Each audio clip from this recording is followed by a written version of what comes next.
नमस्कार, बहुत स्वागत है आपका। आप देख रहे हैं ग्रैंड धर्मास सन्मार्ग। चैत्र मास के शुक्ल पक्ष की एकादशी को कामदा एकादशी कहते हैं और कामदा एकादशी हिंदू नववर्ष की पहली एकादशी है। व्रत रखते हैं जब भगवान श्री हरि की पूजा करते हैं तो धार्मिक मान्यता है इस व्रत को रखने से कई तरह की कामनाओं की पूर्ति होती है।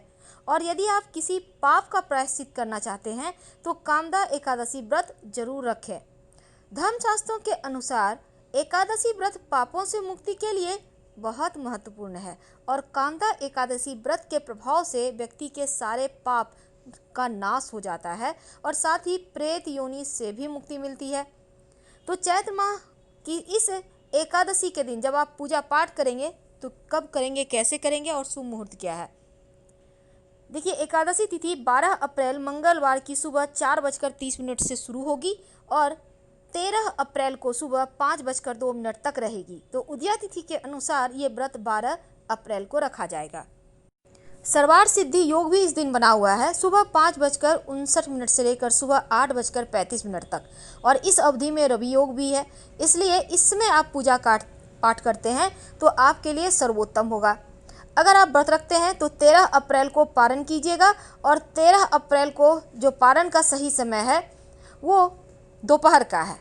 वैसे सुबह में भी आप पारण कर सकते हैं, सुबह करीब 6 बजे से 8:30 के लगभग, और दोपहर में 1:39 से शाम 4:12 के बीच।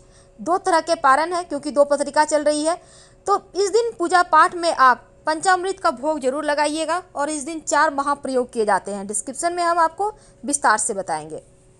भगवान को नारियल और बादाम विशेष तौर पर प्रिय है, इसीलिए अगर आप भगवान को एक पानी वाला नारियल और थोड़े से बादाम अर्पित कर दें तो आपकी जो भी मनोकामना है वो पूर्ण हो जाती है, आपके अधूरे कार्य पूरे हो जाते हैं।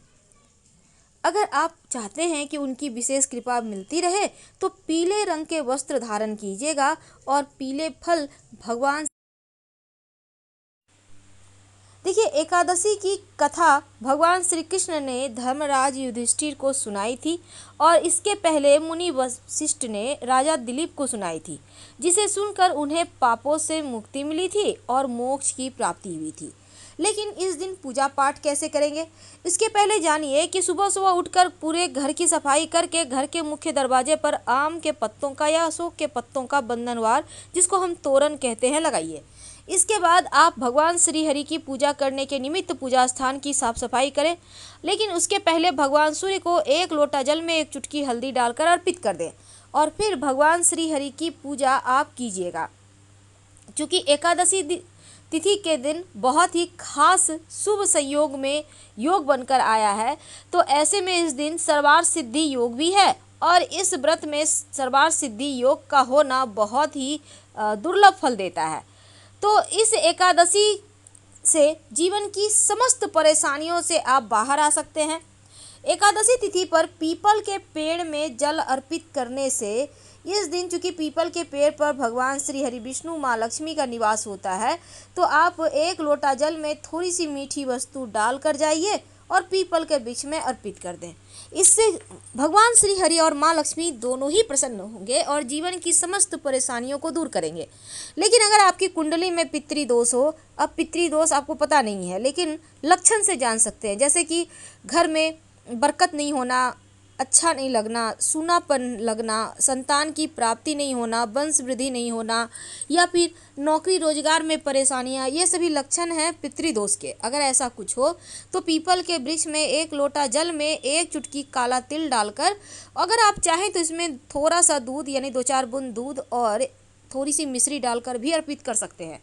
इससे पितृदेव प्रसन्न होते हैं और जीवन की समस्त परेशानियों से आपको बाहर निकाल देते हैं। तो इस तरह से इस एकादशी तिथि के दिन शुभ संयोग में आप माँ भगवान विष्णु माँ लक्ष्मी के साथ पितृदेवों को भी प्रसन्न कर पाएंगे।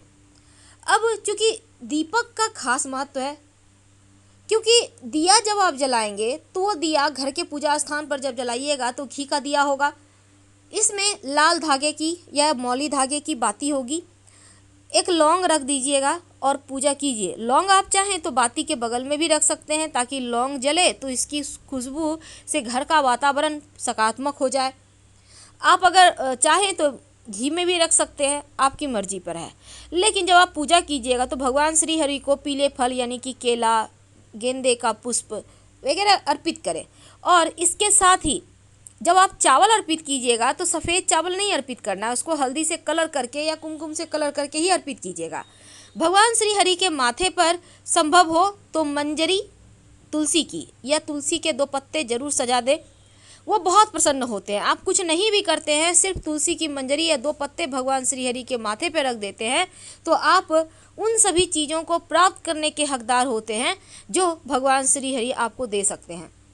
जब आप तुलसी में जल अर्पित कीजिएगा तो जल अर्पित करते समय लोटे के जल में 1-2 बूंद, ज़्यादा नहीं, 1-2 बूंद दूध, 1 चुटकी हल्दी, थोड़ी सी मीठी वस्तु, ज़्यादा नहीं देना है, एकदम थोड़ा सा, और तुलसी के पेड़ में आप अर्पित कर दें।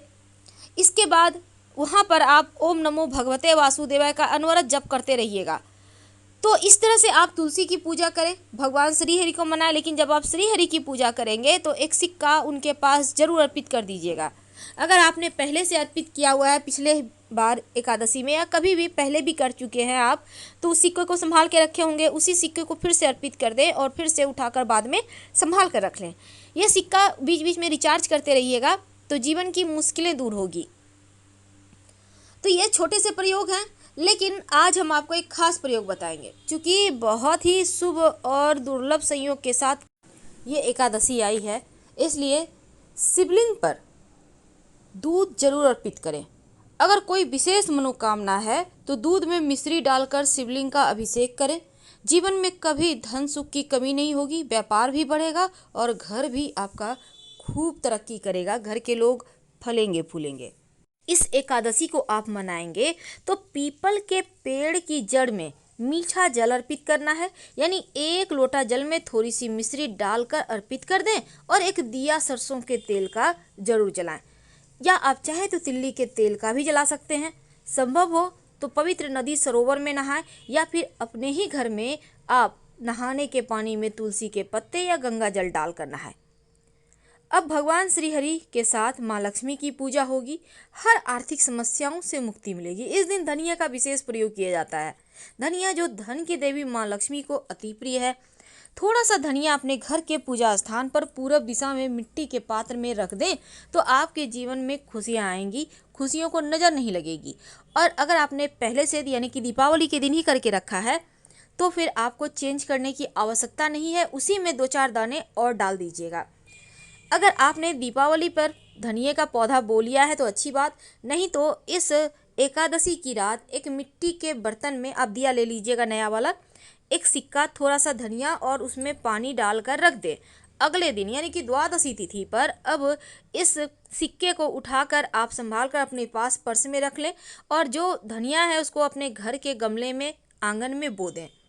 जो पेड़ उगेगा प्रसाद के रूप में खाइएगा, बरकत होगी। ये पेड़ बताएगा कि आपके घर में कितना सुमंगल कार्य होंगे। अगर जीवन में धन की मुश्किल बहुत परेशान करे तब बिल्वपत्र के पेड़ के नीचे 2 मुखा दीपक जला दीजिएगा। शाम में घी का दिया होगा, दीपक में एक चावल का दाना होगा। अब मान लेते हैं आपके घर के ही सामने में बेल का वृक्ष है, तो ऐसे में आप वहाँ भी जला सकते हैं और वहाँ पर प्रार्थना जरूर कीजिएगा। जैसे कि आपको धन चाहिए, आप बहुत परेशान हैं, आपका स्वास्थ्य की समस्या है, जो भी है आपके घर परिवार में तकलीफ, बोलिए, जरूर बोलिए, क्योंकि बोलने से ही दुख कम होता है। तो वहाँ पर बोलिए, ये दिया जला दें और कुछ दिनों तक लगातार प्रयोग करें। जीवन की तमाम मुश्किलों से आसानी से बाहर आ जाएंगे और कोई भी ऐसा संकट नहीं होगा कि आपको छू पाएगा। इस दिन महाप्रयोग किए जाते हैं। अगर धन की मुश्किल है तो भगवान श्री कृष्ण को पीले पुष्प अर्पित करें और इसके बाद ओम ह्रीं श्रीं लक्ष्मी वासुदेवाय नमः इस मंत्र का जप करें, ज़्यादा से ज़्यादा जप करें। याद रखिए, ओम ह्रीं श्रीं लक्ष्मी वासुदेवाय नमः, और आर्थिक लाभ के लिए प्रार्थना करें। अगर पापों का नाश करने के लिए आप चाहते हैं, कोई भी आपसे भूल हो गई है, गलती हो गई है, तो भगवान श्री कृष्ण को चंदन की माला अर्पित करें और इसके बाद क्लीं कृष्ण क्लीं, क्लीं कृष्ण क्लीं इस मंत्र का 11 माला जप करें तो आपके पाप नष्ट हो जाते हैं। और जो चंदन की माला आपने अर्पित की है अपने पास रखें, आपका नाम यश फैलेगा। अगर पितृदेवों के आत्मा की शांति के लिए आप करना चाहते हैं कुछ प्रयोग, तो इस एकादशी की शाम या रात को भगवान श्री कृष्ण के सामने बैठे उनको पीले पुष्प और चंदन अर्पित करें और गीता के 11वें अध्याय का पाठ करें। पितरों की आत्मा की शांति के लिए प्रार्थना करें तो आपके पितृदेव संतुष्ट हो जाएंगे। फिलहाल विदा लेंगे। हर हर महादेव। धन्यवाद।